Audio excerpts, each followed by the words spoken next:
ہمارے ساتھ موجود ہیں وفاقی وزیر اطلاعات سینیٹر شبلی فراز صاحب. شبلی فراز صاحب، وقفے سے پہلے ہم بات کر رہے تھے حکومت اور اس کے اتحادیوں کے تعلقات کے بارے میں. تو کچھ اتحادی جو ہیں وہ جو وزیر اعظم کے کچھ بیانات ہیں کہ 18ویں ترمیم پہ نظر ثانی کی ضرورت ہے، اس پہ بھی وہ کافی ناراض ہیں. تو کیا آپ کے خیال میں یہ مناسب وقت ہے کہ 18ویں ترمیم پہ نظر ثانی کی بات کی جائے؟ دیکھیں، یہ خان صاحب نے تو اس بات کو شروع نہیں کیا تھا، لیکن جو ابھی جو کرنٹ کرائسس ہے ہمارے ملک میں، یہ اسپیشلی ریسورسز کے حوالے سے، دیکھیں کوئی بھی قانون جو ہے تو ایک ایسا قانون نہیں ہونا چاہیے جس پہ کہ آپ بحث نہ کر سکیں. 10 سال ہو گئے ہیں اور اب اس کا جو ہے امپیکٹ انالیسس میرا خیال ہے کہ ہمیں کرنا چاہیے، کیونکہ جو جس طرح کا جو اور اس کی کچھ قانون 18ویں ترمیم پہ نہیں ہے بلکہ اس کی کچھ جو کلوزز ہیں اس پہ جو ہے تو بحث ہونی چاہیے. ہم نے تو یہ نہیں کہا ہے، ہمارے پاس تو میجورٹی ہے ہی نہیں، ٹھیک ہے. تو ہم تو یہ چاہتے ہیں کہ کوئی بھی قانون ہو، اگر ہم سمجھتے ہیں کہ اس کی وجہ سے کوئی ہمارے ملک کی جو پروگرس ہے وہ افیکٹ ہو رہی ہے، اس پہ بحث تو کم از کم ہونی چاہیے نا.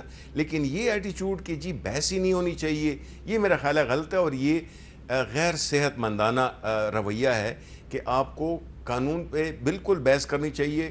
کوئی ایسی بات نہیں ہے، اور اگر اس میں خامیاں ان کو دور کریں، کیونکہ وہ قانون کسی ایک اس کے لیے نہیں ہے، ایک وقت کے لیے نہیں ہے، وہ تو فور ٹائمز ٹو کم ہے، اس میں کانسٹنٹلی امپرومنٹ ہونی چاہیے. جی یہ بتائیں کہ کیا بجٹ آپ آسانی سے منظور کروا لیں گے یا بجٹ کی منظوری کے لیے آپ کو اپوزیشن کے ساتھ کو مذاکرات کرنے پڑیں گے؟ دیکھیں، بجٹ انشاءاللہ ہم یہ سمجھتے ہیں کہ جو اپوزیشن کا بھی بجٹ اجلاس میں گو کہ پچھلے کچھ دنوں میں کچھ تلخ تقاریر ہوئی ہیں جو کہ نہیں ہونی چاہیے، اسپیشلی خاص طور پہ اپوزیشن کی طرف سے، جس میں مطلب ہے کہ اس طرح کی غلط باتیں کر دینا کہ جی پرائم منسٹر نے ابھی تنخواہ بڑھا دی ہے. یعنی فلور آف دا ہاؤس پہ ایک پی ایم ایل این کے ایک ممبر ہیں، وہ اس طرح کی ایک غیر مصدقہ، جبکہ پرائم منسٹر ٹوٹلی ایک اپوزٹ ڈائریکشن میں آسٹیریٹی انہوں نے اپنے پرائم منسٹر ہاؤس کا خرچہ 33% کم کر دیا ہے، یعنی پچھلے سال سے بھی 33%، اور جب سے وہ آئے ہیں اس لحاظ سے تو 77% سے بھی زیادہ ہے. اب ایک طرف وہ کر رہے ہیں، وہ ہماری تنخواہیں کسی بھی چیز پہ وہ آسٹیریٹی، کوئی خرچے ورچے وہ پورے ہیڈ ختم کر دیے ہیں. کیسے وہ اپنی وہ بڑھائیں گے؟ لیکن وہ خبر چل رہی تھی، میرا خیال ہے آپ کے چینل پہ بھی چل رہی تھی. ایک اپوزیشن کے ممبر جو ہیں ڈاکٹر عباد اللہ، ان کی تقریر تھی، اور تقریر کے حوالے سے خبر، اور ان کی وہ فگر غلط تھی جو انہوں نے. جی ہاں، بالکل بالکل. اور اس خبر کو ہیڈ لائن بنانے سے پہلے ڈبل چیک کرنے کی ضرورت تھی. بالکل جو نہیں کی گئی. بالکل. تو یہی ہے کہ اس حالات میں جو ہے تو ہم تو نہیں چاہتے ہیں، ہمارا ایک وہ ہوا ہے. میں یہ سمجھتا ہوں کہ اپوزیشن بھی ذمہ داری کا ثبوت دے گی. ملک کو پتہ، ان کو بھی پتہ ہے کہ ملک میں اس وقت کیا حالات ہیں. جس وبا سے ہم ایسی وبا جس میں کہ اچھی اکانومیز دنیا کی، امریکہ، جتنے بھی بڑے بڑے ملک ہیں، ان کو وہ نیچے لے آئی ہے. تو ہمارا تو پھر بھی بہت اس لحاظ سے کسی کا -6 جی ڈی پی نیکسٹ جو ہے وہ نیچے ہے، نیگیٹو ہے، کسی کی 10%، کسی کی 4%، اچھے ممالک کی. تو ہم تو پھر بھی اللہ تعالیٰ کے فضل سے کافی بہتر ہیں. کیا کوئی امکان ہے کہ اس صورتحال میں وزیر اعظم عمران خان صاحب ایک سرپرائز دیں اور اپوزیشن کو مذاکرات کی دعوت دے دیں؟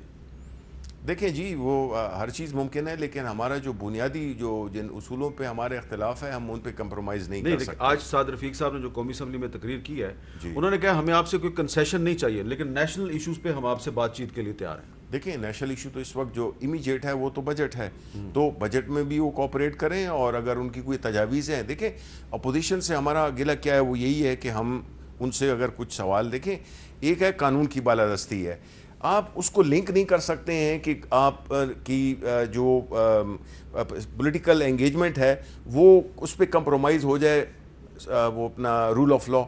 تو اس چیزوں پہ کہ وہ کمپرومائز نہیں کرے. تو ہماری کوئی ذاتی دشمنی تو ہے نہیں، نہ عمران خان کی ہے اور نہ ہماری ہے. اچھا، آج قومی اسمبلی میں ایک آپ کی اپنی ہی پارٹی کے ایم این اے ریاض فتیانہ صاحب، جی، انہوں نے ایک بڑی زبردست قسم کی پرپوزل پیش کی ہے. تو میں چاہتا ہوں اس پہ آپ کا ویو بھی سامنے آئے. سنیں ریاض فتیانہ صاحب کیا کہہ رہے ہیں. ٹڈی دل کے بارے میں تو ایک عام مفروضہ ہے کہ اگر اس کو کھایا جائے تو کرونا وائرس کا بہترین دفاع کیا جا سکتا ہے.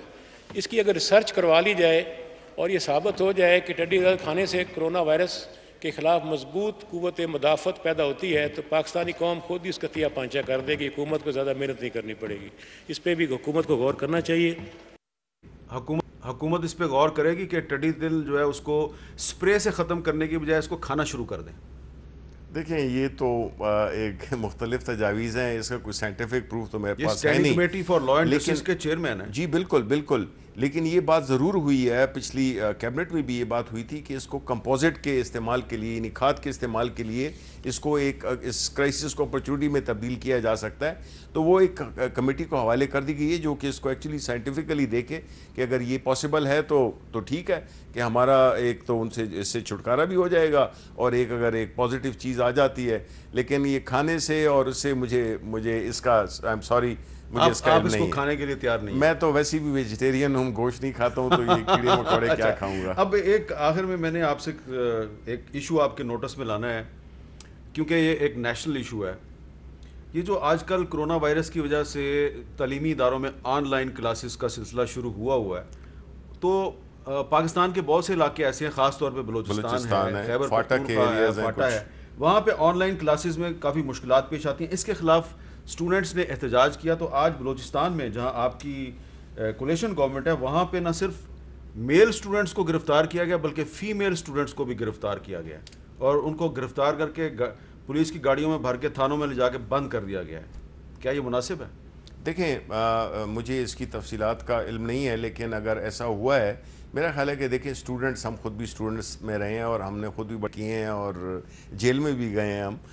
لیکن بات اصل یہ ہے کہ پرپس کیا ہے. دیکھیں پرپس ان کا اگر یہ ہے تو بالکل بڑا جائز ان کا وہ ہے. اور میں again I would refer to yesterday's meeting, cabinet meeting کل کیبنٹ میں ہوئی تھی، اور اس میں یہ شفقت محمود صاحب کو یہ ذمہ داری سونپی گئی ہے کہ جو ہمارا یو ایس ایف کا فنڈ ہے وہ اس کو استعمال کرتے ہوئے ایسی جو بلوچستان اسپیشلی، چونکہ بلوچستان آپ کو پتہ ہے کہ بہت بڑا علاقہ ہے، اسی طرح ہمارا جو فاٹا کا علاقہ ہے، یہ جب میں آئی ٹی کمیٹی میں ممبر تھا تو یہ اس وقت بھی ہم نے یہ کام شروع کیا تھا کہ جو نارمل کمپنیز ہیں وہ وہاں پہ انٹرنیٹ ایکسیس یا ٹیلی فون کی فیسلٹیز نہیں دیتی ہیں، بیکاز لوگ کم ہوتے ہیں اور بڑے اسپریڈ آؤٹ ہوتے ہیں. ٹھیک ہے، تو اور کچھ جو ہے تو ہماری ظاہر سیکیورٹی کنسرنس بھی ہیں، بیکاز جو فاٹا کے اس زمانے میں آپ کو پتہ ہے کہ ابھی بھی جو ہے حالات تو بہت بہتر ہو گئے ہیں، لیکن ابھی یہ انسٹرکشن دی گئی ہے کہ آن لائن کی اس کے لیے انٹرنیٹ کا ایکسیس، ایون یہاں تک کہ جو پاکستان میں جو نارمل علاقے ہیں وہاں کی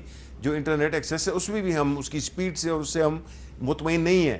تو اس کو ایک میجر ٹاسک کے طور پہ، بیکاز یہ فیوچر ہے، تو یہ بات ہوئی ہے کہ بلوچستان کے بچوں کے لیے، اسٹوڈنٹس کے لیے یہ انٹرنیٹ، اور پاکستان ٹیلی ویژن جو ہے وہ بھی، اے ٹی وی بھی یہ پروگرام، کل میں گیا تھا وہاں پہ ایک پروگرام کا افتتاح کیا جس سے کہ یہ آسانی ہوگی. جن اسٹوڈنٹس کو آج گرفتار کیا گیا ان کو رہا نہیں ان کو رہا کر دیا جائے گا. جی بالکل انشاءاللہ. اچھا، اور آج خیبر پختونخوا پولیس کی ریپوٹیشن تو نہیں ہے، لیکن آج انہوں نے بھی وہاں پہ ایک شخص جو ہے اس نے بدزبانی کی پولیس والے کے ساتھ، انہوں نے اس کے کپڑے اتار کے اس کو مارا، اس کی ویڈیو فلم بنائی. تو خیبر پختونخوا میں تو پی ٹی آئی کی حکومت ہے. نہیں دیکھیں، ہماری حکومت ہے اس میں اور ہم اس کی ذمہ داری لیتے ہیں، اور میں آپ کو اتنا یقین دلاتا ہوں کہ آپ کے پروگرام ختم ہونے کے بعد میں آئی جی پشاور کے پی سے بات کروں گا اور حالات سے آگاہی کر کے کہ اس کو بڑے اسٹرانگ طریقے سے اس کو سزا دی جائے، بیکاز یہ کسی کا حق نہیں بنتا کہ وہ کسی کی ڈس رسپیکٹ کرے، اور اسپیشلی پھر ویڈیوز بنے. اس کو ہم بالکل بہت ہی اسٹرانگ اس سے ڈیل کریں گے. بہت بہت شکریہ آپ کا شبلی فراز صاحب. اور صاحب نے وعدہ کیا ہے کہ بلوچستان میں جو اسٹوڈنٹس گرفتار کیے گئے ان کو بھی رہا کیا جائے گا. اور جو خیبر پختونخوا میں ایک بہت ہی شرمناک واقعہ ہوا اس کے بارے میں یہ آئی جی خیبر پختونخوا سے بات کریں گے. ایک بریک، اور بریک کے بعد ہم حکومت کے اتحادی شاہ زین بگٹی اور اسلم بھوتانی صاحب کے ساتھ بات کریں گے. وقفے کے بعد دوبارہ ملتے ہیں.